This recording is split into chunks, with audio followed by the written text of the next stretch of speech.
Ассаламу алейкум, урматтуу кайрымдуу кыргыз элим. Барыңыздардын Рамазан айыңыздар менен куттуктайм. Мына Рамазан айындагы мына бүтөрүнө 5 күн убакыт калды. Кимде ким ушул Рамазан айында кайрымдуулук кылып, мына муктаж адамдардын муктаждыктарын чече турган болсо, билесиздер, эң бир сооптуу амалдардын бири.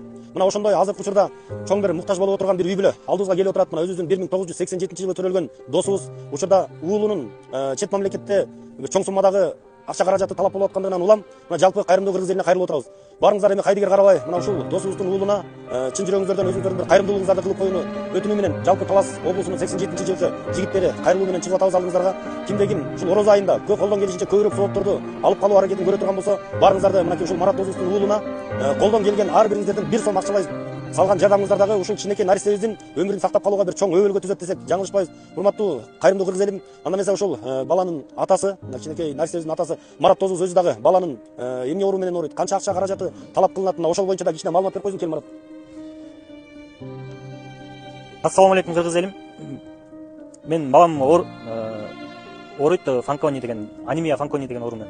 Ошого жардам бериңиздерди суранабыз. Турция мамлекетине барып пересадка кылып келиш керек болуп атат. $100,000 керек болуп атат ошого.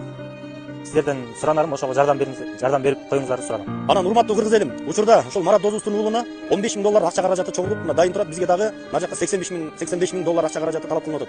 Барыңыздарды мына ушул улуу Рамазан айында эч кайдыгер карабастан ушул досубуздун уулуна колдон келген жардамыңыздарды аябайт деп биз терең ишенимдебиз. Барыңыздардын жардам күтөбүз, Кудай буйрса. Кайдыгер карабаңыздар, урматтуу кыргыз элим.